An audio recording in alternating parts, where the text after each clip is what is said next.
اور یہی متعدد مقامات پر قرآن میں دیا گیا ہے کہ اللہ اپنے کام کو خود جانتا ہے، تم سے مشورہ لینے کی حاجت نہیں ہے۔ وہ اپنے بندوں میں سے جس کو مناسب سمجھتا ہے آپ ہی اپنے کام کے لیے منتخب کر لیتا ہے۔ اس فکرے سے یہ حقیقت واضح کی گئی ہے کہ روح نبوت جہاں انسان پر بھی نازل ہوئی ہے،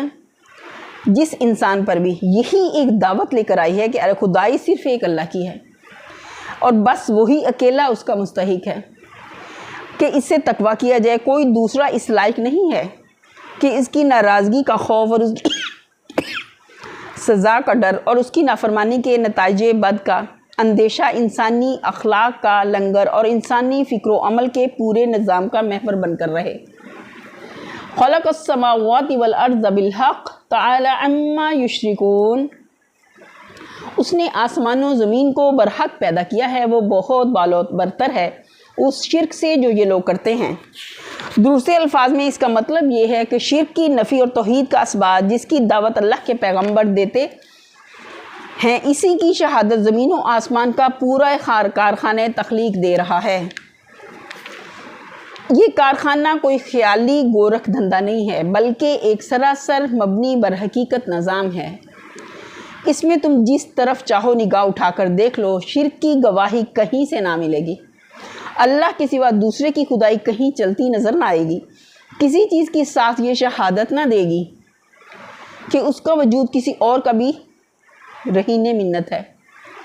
پھر جب یہ ٹھوس حقیقت پر بنا ہوا نظام خالص توحید پر چل رہا ہے تو آخر تمہارے اس شرک کا سکہ کس جگہ رواں ہو سکتا ہے، جبکہ اس کی تہ میں وہم و گمان کے سوا واقعیت کا شائبہ تک نہیں ہے۔ اس کے بعد آثار کائنات سے اور خود انسان کے اپنے وجود سے وہ شہادتیں پیش کی جاتی ہیں جو ایک طرف توحید پر اور دوسری طرف رسالت پر دلالت کرتی ہیں۔ خلق الانسان من نطفۃ فاذا هو خصیم مبین، اس نے انسان کو ایک ذرا سی بوند سے پیدا کیا اور دیکھتے دیکھتے صریحاً وہ ایک جھگڑالو ہستی بن گیا۔ اس کے دو معنی ہو سکتے ہیں اور غالباً دونوں ہی مراد ہیں۔ ایک یہ کہ اللہ نے نطفے کی حقیر سی بوند سے وہ انسان پیدا کیا جو بحث و استدلال کی قابلیت رکھتا ہے اور اپنے مدعا کے لیے حجتیں پیش کر سکتا ہے۔ دوسرے یہ کہ جس انسان کو اللہ نے نطفے جیسی حقیر چیز سے پیدا کیا ہے، اس کی خودی کا طغیان تو دیکھو کہ وہ خود اللہ ہی کے مقابلے میں جھگڑنے پر اتر آیا۔ پہلے مطلب کے لحاظ سے یہ آیت اسی استدلال کی ایک کڑی ہے جو آگے مسلسل کئی آیتوں میں پیش کیا گیا ہے، اور دوسرے مطلب کے لحاظ سے یہ آیت انسان کو متنبع کرتی ہے کہ بڑھ بڑھ کر باتیں کرنے سے پہلے ذرا اپنی ہستی کو تو دیکھ، کس شکل میں تو کہاں سے نکل کر کہاں پہنچا، کس جگہ تو نے ابتداً پرورش پائی، پھر کس راستے سے تو برآمد ہو کر دنیا میں آیا، پھر کن مرحلوں سے گزرتا ہوا تو جوانی کی عمر کو پہنچا، اور اب اپنے آپ کو بھول کر تو کس کے منہ آ رہا ہے۔ وَالْأَنْعَامَ خَلَقَهَا لَكُمْ فِيهَا دِفْءٌ وَمَنَافِعُ وَمِنْهَا تَأْكُلُونَ، اس نے جانور پیدا کیے ہیں جن میں تمہارے لیے پوشاک بھی ہے اور خوراک بھی اور طرح طرح کے دوسرے فائدے بھی۔ وَلَكُمْ فِيهَا جَمَالٌ حِينَ تُرِيحُونَ وَحِينَ تَسْرَحُونَ، ان میں تمہارے لیے جمال ہے جبکہ صبح تم انہیں چرنے کے لیے بھیجتے ہو جبکہ شام انہیں واپس لاتے ہو۔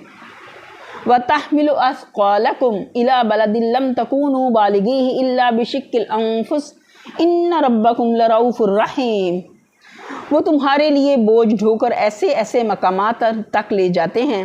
جہاں تم سخت جان فشانی کے بغیر نہیں پہنچ سکتے تھے۔ حقیقت یہ ہے کہ تمہارا رب بڑا ہی شفیق اور مہربان ہے۔ وَالْخَيْلَ وَالْبِغَالَ وَالْحَمِيرَ لِتَرْكَبُوهَا وَزِينَةً وَيَخْلُقُ مَا لَا تَعْلَمُونَ، اس نے گھوڑے اور خچر اور گدھے پیدا کیے تاکہ تم ان پر سوار ہو اور وہ تمہاری زندگی کی رونق بنے، اور بہت سی چیزیں تمہارے فائدے کے لیے پیدا کرتا ہے جن کا تمہیں علم تک نہیں ہے۔ یعنی بکثرت ایسی چیزیں ہیں جو انسان کی بھلائی کے لیے کام کر رہی ہیں اور انسان کو خبر تک نہیں ہے کہ کہاں کہاں کتنے خدام اس کی خدمت میں لگے ہوئے ہیں اور کیا خدمات انجام دے رہے ہیں۔ اللہ کی کس کس مہربانی کو ہم یاد کریں گے اور ان کو کیسے شمار کر سکتے ہیں؟ نہیں کر سکتے۔ اللہ کی نعمتیں بے شمار ہیں۔ وَعَلَى اللَّهِ قَصْدُ السَّبِيلِ وَمِنْهَا جَائِرٌ وَلَوْ شَاءَ لَهَدَاكُمْ أَجْمَعِينَ۔ اور اللہ کی ذمے ہے سیدھا راستہ بتانا، جبکہ راستے ٹیڑے بھی موجود ہیں، اگر وہ چاہتا تو تم سب کو ہدایت دے دیتا۔ توحید اور رحمت و ربوبیت کے دلائل پیش کرتے ہوئے یہاں اشارتاً نبوت کی بھی ایک دلیل پیش کر دی گئی۔ اس دلیل کا مختصر بیان یہ ہے، دنیا میں انسان کے لیے فکر و عمل کے بہت سے مختلف راستے ممکن ہیں اور عملاً موجود ہیں۔ ظاہر ہے کہ یہ سارے راستے بیک وقت تو حق نہیں ہو سکتے۔ سچائی تو ایک ہی ہے، اور صحیح نظریہ حیات صرف وہی ہو سکتا ہے جو اس سچائی کے مطابق ہو، اور عمل کے بے شمار ممکن راستوں میں سے صحیح راستہ بھی صرف وہی ہو سکتا ہے جو صحیح نظریہ حیات پر مبنی ہو۔ اس صحیح نظریے اور صحیح راہ عمل سے واقف ہونا انسان کی سب سے بڑی ضرورت ہے، بلکہ اصل بنیادی ضرورت یہی ہے، کیونکہ دوسری تمام چیزیں تو انسان کی صرف ان ضرورتوں کو پورا کرتی ہیں جو ایک اونچے درجے کا جانور ہونے کی حیثیت سے اس کو لاحق ہوا کرتی ہیں، مگر یہ ایک ضرورت ایسی ہے جو انسان ہونے کی حیثیت سے اس کو لاحق ہے، یہ اگر پوری نہ ہو تو اس کے معنی یہ ہے کہ آدمی کی ساری زندگی ہی ناکام ہو گئی۔ اب غور کرو کہ جس اللہ نے تمہیں وجود میں لانے سے پہلے تمہارے لیے یہ کچھ سر و سامان مہیا کر کے رکھا، اور جس نے وجود میں لانے کے بعد تمہاری حیوانی زندگی کی ایک ایک ضرورت کو پورا کرنے کا اتنی دقیقہ سنجی کے ساتھ اتنے بڑے پیمانے پر انتظام کیا، کیا اس سے تم یہ توقع رکھتے ہو کہ اس نے تمہاری انسانی زندگی کی اس سب سے بڑی اور اصلی ضرورت کو پورا کرنے کا بندوبست نہ کیا ہوگا؟ یہی بندوبست تو ہے جو نبوت کے ذریعے سے کیا گیا ہے۔ اگر تم نبوت کو نہیں مانتے تو بتاؤ تمہارے خیال میں اللہ نے انسان کی ہدایت کے لیے اور کون سا انتظام کیا ہے؟ اس کے جواب میں تم نہ یہ کہہ سکتے ہو کہ اللہ نے ہمیں راستہ تلاش کرنے کے لیے عقل و فکر دے رکھی ہے، کیونکہ انسانی عقل و فکر پہلے ہی بے شمار مختلف راستے ایجاد کر بیٹھی ہے جو راہ راست کی صحیح دریافت میں اس کی ناکامی کا کھلا ثبوت ہے۔ اور نہ تم یہی کہہ سکتے ہو کہ اللہ نے ہماری رہنمائی کا کوئی انتظام نہیں کیا ہے، کیونکہ اللہ کے ساتھ اس سے بڑھ کر بدگمانی اور کوئی نہیں ہو سکتی کہ وہ جانور ہونے کی حیثیت سے تو تمہاری پرورش اور تمہاری نشو و نما کا اتنا مفصل اور مکمل انتظام کرے، مگر انسان ہونے کی حیثیت سے تم کو یوں ہی تاریکیوں میں بھٹکنے اور ٹھوکریں کھانے کے لیے چھوڑ دے۔ یعنی اگرچہ یہ بھی ممکن تھا کہ اللہ تعالیٰ اپنی ذمہ داری کو جو نوع انسانی کی رہنمائی کے لیے اس نے خود اپنے اوپر عائد کی ہے اس طرح ادا کرتا کہ سارے انسانوں کو پیدائشی طور پر دوسرے تمام بے اختیار مخلوقات کے مانند برسر ہدایت بنا دیتا، لیکن یہ اس کی مشیت کا تقاضا نہ تھا۔ اس کی مشیت ایک ایسی ذی اختیار مخلوق کو وجود میں لانے کی متقاضی تھی جو اپنی پسند اور اپنے انتخاب سے صحیح اور غلط ہر طرح کے راستوں پر جانے کی آزادی رکھتی ہو۔ اسی آزادی کے استعمال کے لیے اس کو علم کے ذرائع دیے گئے، عقل و فکر کی صلاحیتیں دی گئیں، خواہش اور ارادے کی طاقتیں بخشی گئیں، اپنے اندر اور باہر کی بے شمار چیزوں پر تصرف کے اختیارات عطا کیے گئے، اور باطن و ظاہر میں ہر طرف بے شمار ایسے اسباب رکھ دیے گئے جو اس کے لیے ہدایت اور ضلالت دونوں کے موجب بن سکتے ہیں۔ یہ سب کچھ بے معنی ہو جاتا اگر وہ پیدائشی طور پر راسترو بنا دیا جاتا، اور ترقی کے ان بلند ترین مدارج تک بھی انسان کا پہنچنا ممکن نہ رہتا جو صرف آزادی کے صحیح استعمال کے نتیجے میں اس کو مل سکتے ہیں۔ اس لیے اللہ تعالیٰ نے انسان کی رہنمائی کے لیے جبری ہدایت کا طریقہ چھوڑ کر رسالت کا طریقہ اختیار فرمایا تاکہ انسان کی آزادی بھی برقرار رہے اور اس کے امتحان کا منشا بھی پورا ہو، اور وہ راہ راست بھی معقول ترین طریقے سے اس کے سامنے پیش کر دی جائے۔ هو الذی انزل من السماء ماء لکم منہ شراب ومنہ شجر فیہ تسیمون، وہی ہے جس نے آسمان سے تمہارے لیے پانی برسایا جس سے تم خود بھی سیراب ہوتے ہو اور تمہارے جانوروں کے لیے بھی چارہ پیدا ہوتا ہے۔ ينبت لكم به الزرع والزيتون والنخيل والأعناب ومن كل الثمرات إن في ذلك لآيات لقوم يتفكرون، وہ اس پانی کے ذریعے سے کھیتیاں اگاتا ہے اور زیتون اور کھجور اور انگور اور طرح طرح کے دوسرے پھل پیدا کرتا ہے، اس میں ایک بڑی نشانی ہے ان لوگوں کے لیے جو غور و فکر کرتے ہیں۔ وَسَخَّرَ لَكُمُ اللَّيْلَ وَالنَّهَارَ وَالشَّمْسَ وَالْقَمَرَ وَالنُّجُومُ مُسَخَّرَاتٌ بِأَمْرِهِ إِنَّ فِي ذَلِكَ لَآيَاتٍ لِقَوْمٍ يَعْقِلُونَ، اس نے تمہاری بھلائی کے لیے رات اور دن کو اور سورج اور چاند کو مسخر کر رکھا ہے، اور جب سب تارے بھی اس کے حکم سے مسخر ہیں، اس میں بہت نشانی ہے ان لوگوں کے لیے جو عقل سے کام لیتے ہیں۔ وَمَا زَرَعَ لَكُمْ فِي الْأَرْضِ مُخْتَلِفًا أَلْوَانُهُ إِنَّ فِي ذَلِكَ لَآيَاتٍ لِقَوْمٍ يَذَّكَّرُونَ، اور یہ جو بہت سی رنگ برنگ کی چیزیں اس نے تمہارے لیے زمین میں پیدا کر رکھی ہیں، ان میں بھی ضرور نشانی ہے ان لوگوں کے لیے جو سبق حاصل کرنے والے ہیں۔ وَهُوَ الَّذِي سَخَّرَ الْبَحْرَ لِتَأْكُلُوا مِنْهُ لَحْمًا طَرِيًّا وَتَسْتَخْرِجُوا مِنْهُ حِلْيَةً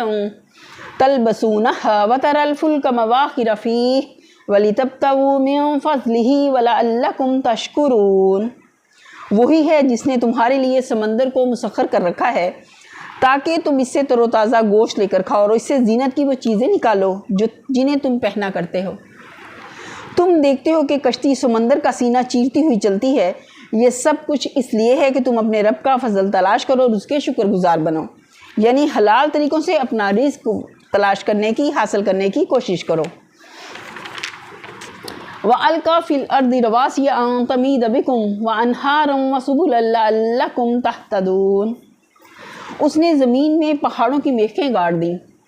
تاکہ زمین تم کو لے کر ڈھلک نہ جائے، اس نے دریا جاری کیے اور قدرتی راستے بنائے تاکہ تم ہدایت پاؤ۔ اس سے معلوم ہوتا ہے کہ سطح زمین پر پہاڑوں کے ابھار کا اصل فائدہ یہ ہے کہ اس کی وجہ سے زمین کی گردش اور اس کی رفتار میں انضباط پیدا ہوتا ہے۔ قرآن مجید میں متعدد مقامات پر پہاڑوں کے اس فائدے کو نمایاں کر کے بتایا گیا ہے،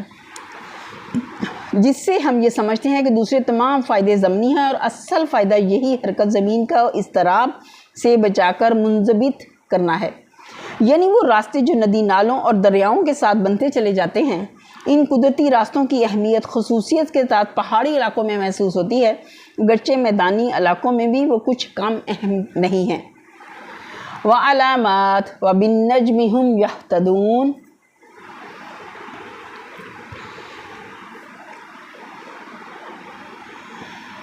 اس نے زمین میں راستہ بتانے والی علامتیں رکھ دی ہیں اور تاروں سے بھی لوگ ہدایت پاتے ہیں، یعنی اللہ نے ساری زمین بالکل یکساں بنا کر نہیں رکھ دی، بلکہ ہر خطے کو مختلف امتیازی علامات سے ممتاز کیا ہے۔ اس کے بہت سے دوسرے فوائد کے ساتھ ایک فائدہ یہ بھی ہے کہ آدمی اپنے راستے اور اپنی منزل مقصود کو الگ پہچان لیتا ہے۔ اس نعمت کی قدر آدمی کو اسی وقت معلوم ہوتی ہے جبکہ اسے کبھی ایسے ریگستانی علاقوں میں جانے کا اتفاق ہوا ہو جہاں اس طرح کے امتیازی نشانات تقریباً مفقود ہوتے ہیں اور آدمی ہر وقت بھٹک جانے کا خطرہ محسوس کرتا ہے۔ اس سے بھی بڑھ کر بحری سفر میں آدمی کو اس عظیم الشان نعمت کا احساس ہوتا ہے، کیونکہ وہاں نشانات راہ بالکل ہی مفقود ہوتے ہیں، لیکن صحراؤں اور سمندروں میں بھی اللہ نے انسان کی رہنمائی کا ایک فطری انتظام کر رکھا ہے،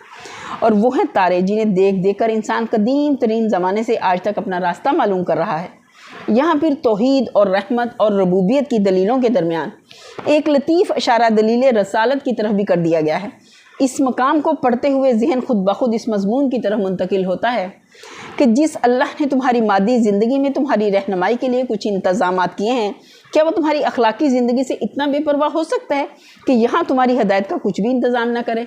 ظاہر ہے کہ مادی زندگی میں بھٹک جانے کا بڑے سے بڑا نقصان بھی اخلاقی زندگی میں بھٹکنے کے نقصان سے بدرجہ کم ہے۔ پھر جس رب کریم رحیم کو ہماری مادی فلاح کی اتنی فکر ہے کہ پہاڑوں میں ہمارے لیے راستے بناتا ہے، میدانوں میں نشانات راہ کھڑے کرتا ہے، صحراؤں اور سمندروں میں ہم کو صحیح سمت سفر بتانے کے لیے آسمانوں پر قندیلیں روشن کرتا ہے، اس سے یہ بدگمانی کیسے کی جا سکتی ہے کہ اس نے ہماری اخلاقی و فلاح کے لیے کوئی راستہ نہ بنایا ہوگا، اس راستے کو نمایاں کرنے کے لیے کوئی نشان نہ کھڑا کیا ہوگا اور اسے صاف صاف کرنے کے لیے کوئی سراج منیر روشن نہ کیا ہوگا۔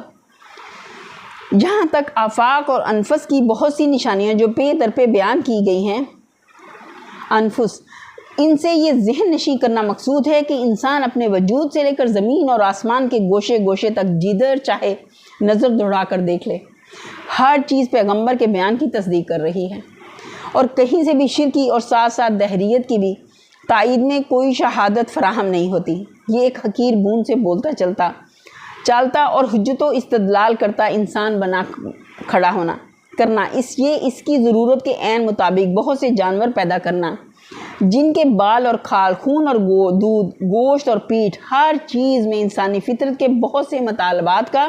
حتیٰ کہ اس کے ذوق جمال کی مانگ تک کا جواب موجود ہے۔ یہ آسمان سے بارش کا انتظام اور یہ زمین میں طرح طرح کے پھلوں اور غلوں اور چاروں کی رویدگی کا انتظام، جس کے بے شمار شعبے آپس میں ایک دوسرے کے ساتھ جوڑ کھاتے ہوئے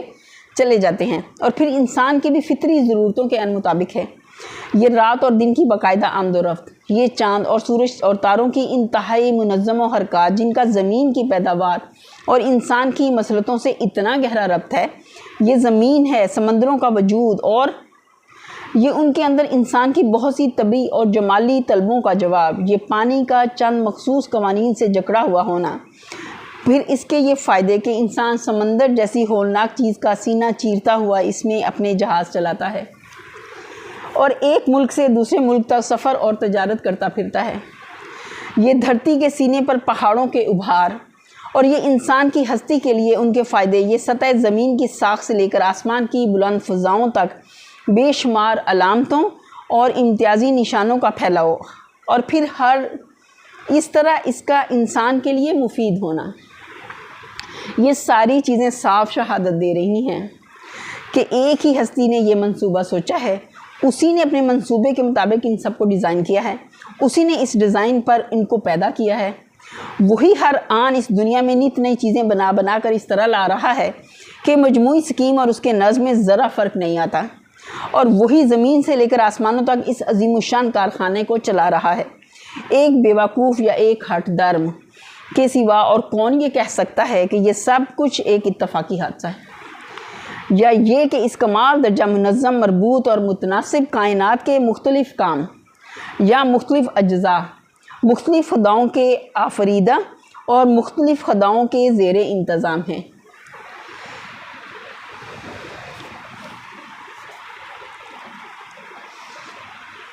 افمن یخلق کمن لا یخلق افلا تذکرون، پھر کیا جو وہ پیدا کرتا ہے اور وہ جو کچھ بھی پیدا نہیں کرتے دونوں یکساں ہیں، کیا تم ہوش میں نہیں آتے ہو؟ یعنی اگر تم یہ مانتے ہو کہ جیسا فی الواقع کفار مکہ بھی مانتے تھے اور دنیا کے دوسرے مشرکین بھی مانتے ہیں کہ خالق اللہ ہی ہے، اور اس کائنات کے اندر تمہارے ٹھہرائے ہوئے شریکوں میں سے کسی کا کچھ بھی پیدا کیا ہوا نہیں ہے، تو پھر یہ کیسے ہو سکتا ہے کہ خالق کے خلق کیے ہوئے نظام میں غیر خالق ہستیوں کی حیثیت خود خالق کے برابر یا کسی طرح اس کے مانند ہو؟ کیوں کر ممکن ہے کہ اپنی خلق کی ہوئی کائنات میں جو اختیارات خالق کے ہیں وہی ان غیر خالقوں کے بھی ہوں، اور اپنی مخلوق پر جو حقوق خالق کو حاصل ہیں وہی حقوق غیر خالقوں کو بھی حاصل ہوں؟ کیسے باور کیا جا سکتا ہے کہ خالق اور غیر خالق کی صفات ایک جیسی ہوں گی، یا وہ ایک جنس کے افراد ہوں گے، حتیٰ کہ ان کے درمیان باپ اور اولاد کا رشتہ ہوگا؟ ایسا ممکن نہیں۔ وَإِن تَعُدُّوا نِعْمَتَ اللَّهِ لَا تُحْصُوهَا إِنَّ اللَّهَ لَغَفُورٌ رَحِيمٌ، اور اگر تم اللہ کی نعمتوں کو گننا چاہو تو گن نہیں سکتے، حقیقت یہ ہے کہ وہ بڑا ہی درگزر کرنے والا اور رحیم ہے۔ پہلے اور دوسرے فکرے کے درمیان ایک پوری داستان ان کہی چھوڑ دی ہے، اس لیے کہ وہ اس قدر عیاں ہے کہ اس کے بیان کی حاجت نہیں۔ اس کی طرف محض یہ لطیف اشارہ ہی کافی ہے کہ اللہ کے بے پایاں احسانات کا ذکر کرنے کے بعد معاً اس کے بعد غفور الرحیم ہونے کا ذکر کر دیا جائے۔ اسی سے معلوم ہو جاتا ہے کہ جس انسان کا بال بال اللہ کے احسانات میں بندھا ہوا ہے وہ اپنے محسن کی نعمتوں کا جواب کیسی کیسی نمک حرامیوں، بے وفائیوں، غداریوں اور سرکشیوں سے دے رہا ہے۔ پھر اس کا محسن کیسا رحیم اور حلیم ہے کہ ان ساری حرکتوں کے باوجود سال ہر سال ایک نمک حرام شخص کو اور صدہا برس ایک باغی قوم کو اپنی نعمتوں سے نوازتا چلا جاتا ہے۔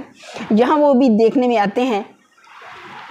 جو علانیہ خالق کی ہستی ہی کے منکر ہیں اور پھر بھی نعمتوں سے مالا مال ہوئے جا رہے ہیں، وہ بھی پائے جاتے ہیں جو خالق کی ذات، صفات، اختیارات، حقوق سب میں غیر خالق ہستیوں کو اس کا شریک ٹھہرا رہے ہیں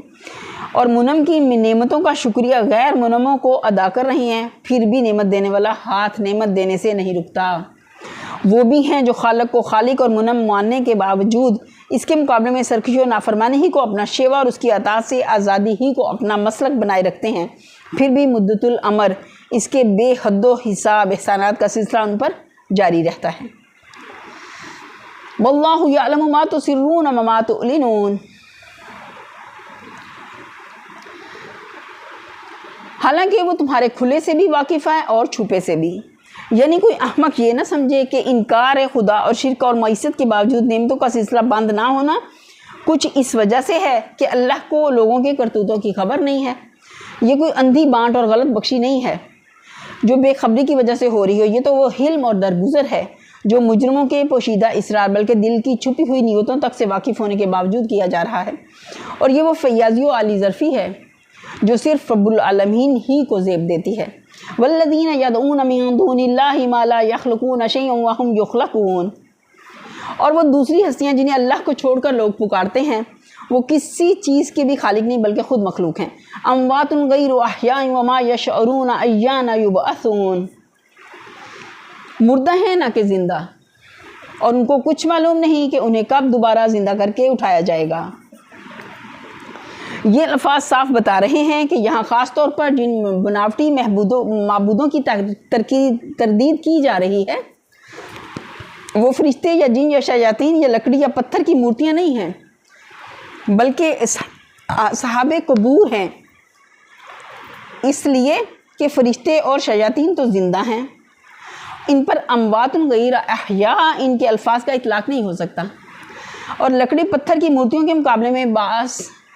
بعد الموت کا کوئی سوال نہیں ہے، اس لیے ما یشعرون ایان یبعثون کے الفاظ انہیں بھی خارج از بحث کر دیتے ہیں۔ اب لا محالہ اس آیت میں الذین یدعون من دون اللہ سے مراد وہ انبیاء، اولیاء، شہداء، صالحین اور دوسرے غیر معمولی انسان ہی ہیں جن کو غالی، متقدگین، داتا، مشکل کشا، فریاد رس، غریب نواز، گنج بخش اور نامعلوم کیا کیا قرار دے کر اپنی حاجت روائی کے لیے پکارنا شروع کر دیتے ہیں۔ اس کے جواب میں اگر کوئی یہ کہے کہ عرب میں اس نوعیت کے معبود نہیں پائے جاتے تھے تو ہم عرض کریں گے کہ یہ جاہلیت عرب کی تاریخ سے اس کی ناواقفیت کا ثبوت ہے۔ کون پڑھا لکھا نہیں جانتا ہے کہ عرب کے متعدد قبائل ربیہ، کلب، تغلب، قضاء، کنانہ، حرس، کعب، کندہ وغیرہ میں کثرت سے عیسائی اور یہودی پائے جاتے تھے، اور یہ دونوں مذاہب بری طرح انبیاء، اولیاء اور شہداء کی پرستش سے آلودہ تھے۔ پھر مشرکین عرب کے اکثر نہیں تو بہت سے معبود وہ گزرے ہوئے انسان ہی تھے جنہیں بعد کی نسلوں نے خدا بنا لیا تھا۔ بخاری میں ابن عباس کی روایت ہے کہ ود، سوا، یغوث، یعوق، نصر یہ سب صالحین کے نام ہیں جنہیں بعد کے لوگ بت بنا بیٹھے۔ حضرت عائشہ رضی اللہ عنہ کی روایت ہے کہ اسلاف اور نائلہ دونوں انسان تھے۔ اس طرح کی روایات لات اور منات اور عزا کے بارے میں بھی موجود ہیں۔ مشرکین کا یہ عقیدہ بھی روایت میں آیا ہے کہ لات، عزا اللہ کے ایسے پیارے تھے کہ اللہ میاں جھاڑ لات کے ہاں اور گرمی عزا کے ہاں بسر کرتے تھے۔ سبحانہ و تعالی عما یصفون، یہ ایسی باتیں ہیں جس کا حقیقت سے کوئی تعلق نہیں۔ یہیں پر ہم اپنے لیسن کا اختتام کرتے ہیں۔ وآخر دعوانا الحمدللہ رب العالمین، سبحان ربک رب العزت عما یصفون، وسلام علی المرسلین والحمدللہ رب العالمین۔ السلام علیکم ورحمۃ اللہ وبرکاتہ۔